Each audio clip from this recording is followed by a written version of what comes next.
Hello, Louisiana Beer Reviews. We're looking at a revisit in my case, but you've never reviewed it. So it's a dual review of Samuel Adams Winter Lager. It's been on the market for many years.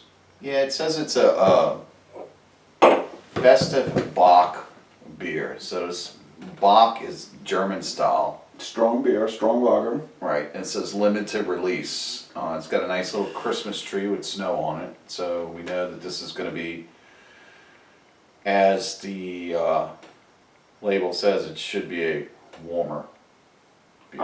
I So bought it's winter lager, and most of the winters are warmers. winter warmer lagers. I bought this at Cost Plus World Market along with the Anchor Merry Christmas and Happy New Year, our special ale, because everybody else couldn't get it. We've talked about that for a week. Yeah. And so does this have their two-row hops in it? Or their two-row? Probably two-row pale malt blend. There are Okay. other generalized malts. So it should taste very similar to regular Sam Adams with maybe some spices in it. Yeah, it's a lager. Mm-hmm. So it's sort of like their base is Samuel Adams, so to speak, and then it's with orange peel, cinnamon, and ginger. Yeah. Now, John, it's best by May of 2019, and it's certified kosher. Now, John Anele said he found it was a little dull. He wasn't too pleased with it. He was expecting a lot more spices. Well, it's Sam Adams, and I've noticed that some of these, which you call intro to the craft revolution of beers, you know, like your beer companies and what have you, their beers are differently made.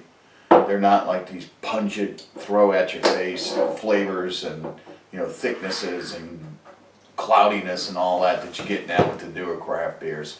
So this is Similar to Beta in their approach, right, you think? yeah, which is it's more along the lines of it's a better beer, But more mass appeal. right, more mass appeal. So with that said, you're gonna probably wind up with a quality made beer, but not so all over the place like some of these beers are starting to get with yeast strains and cloudiness and adding this to it and barrel aging and just so out of control. I bet you it's been 5 years since I've had this. I don't know how long it's been since you've had it.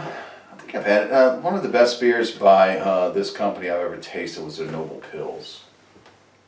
And I just thought it was really wonderfully tasting beer. And the first time I tasted it was in 2011, I believe. I really like the Noble Pills. Now this is a bronze, or what color is that? It's bronze to amber. Pretty brilliant. Yeah, it's kind of like a dark amber color. It's one thing we don't get now too much. For some reason, the amber beers have been cast aside. Yeah, right. Old hat. Along with the red ales. We speak of that often. Now I'm looking at appearance. It does have that bubble lacing that kind of sticks to the side of the glass. Yeah. It smells really good. It's Ginger. you could smell the Sam Adams, which is, you know, it's uniquely their aroma. How do you like that ginger? I do smell a little ginger. Oh. Yeah, and maybe some graham or something, maybe. Cinnamon and ginger and coriander. Ah, Graham crackers have yeah, cinnamon. it's the coriander, yeah. Smells clean, man. Let's go ahead and give it a taste.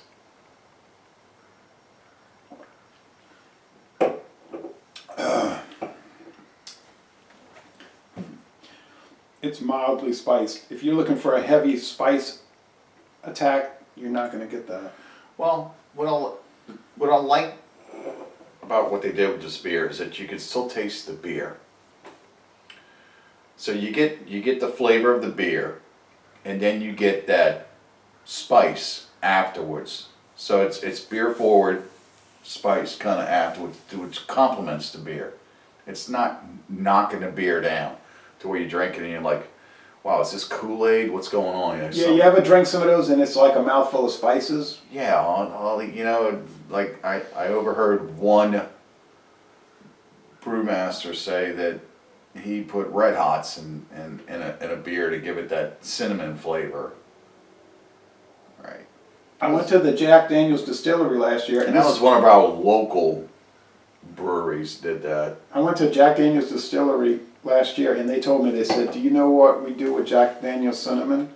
I said, "I have no idea." They said, "We throw bags and bags of Red Hots in it and let it soak." And I thought to myself, that doesn't sound like something I'd want to drink. But it's No. popular, I guess. Yeah.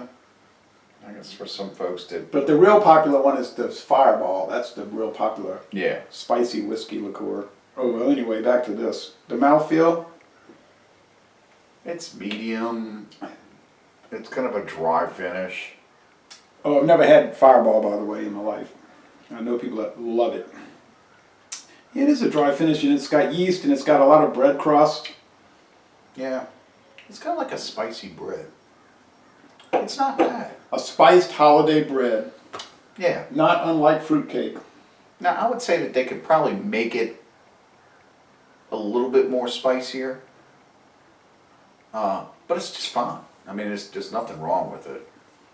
I mean, this would appeal to folks coming out of the mass market beers and saying, "Oh yeah, I'd like to try something that craft," and then, you know, and then they pick up a Sam Adams and they're like, "Oh, it's got a little flavor to it." So like a Bud Light drinker might like it because it's like a yearling, holiday a Yingling drinker. might like this. Not so much the Bud Lights, because you know those guys are pretty stringent. You know, it's Bud Light for life. But you wouldn't want to lay a brown sugar on them No. at 10%. All right. This is easygoing. It's tasty. It's got more flavor than it does alcohol, which is pretty good. You know, sometimes you don't want to get punched in the mouth with all that. You just want to have something that's easygoing, flavorful, and tastes good. Kind of like a good family Christmas get-together. Yeah, beer. I mean, this would even complement some meals, you know, if you're having like a, you know, like you said, a family sit-down meal and you want to have a beer to go with your meal. I don't know why you would, but I used to drink water with food. But, you know, if you want to wash it down with beer, this would match with something, say, like a pumpkin pie. Yeah.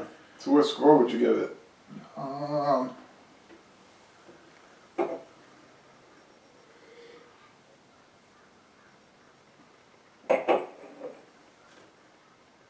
I'd give it an A minus. And the reason why I'd give it an A minus as opposed to an A is because I believe that there should be a little bit more flavor in it. That's what I was going to give it, an A minus, but I didn't want to say it. Spice wise, I think there should be a little bit more flavor spice wise. Maybe a little too mellow. Well, yeah, and maybe that's, and if that's what Sam Adams was looking to do, then I'd say they knocked it out of the park and they made an A plus. It tastes exactly the same as when I drank it years ago, and they hadn't changed it. I know Yeah. that much. Nothing bad about it, nothing off or weird about it. No way. No. No. So that's it. We're saying A minus. It's at the lower end of excellent, but it's worth I would trying. recommend it. You know, if you're not looking to get a punch in the mouth with a whole lot of holiday flavor, if you're not looking to get punched in the mouth with a whole lot of alcohol, you would like this. It would be enjoyable. Definitely. So It's definitely a this sipper. this is a winner. So Winter Lager Festive Bock Beer from Samuel Adams, Boston Beer Company. We recommend it, and we're going to end this review by saying, y'all come on down to southeastern Louisiana. Sipper. Chugger. Yeah. Sipper.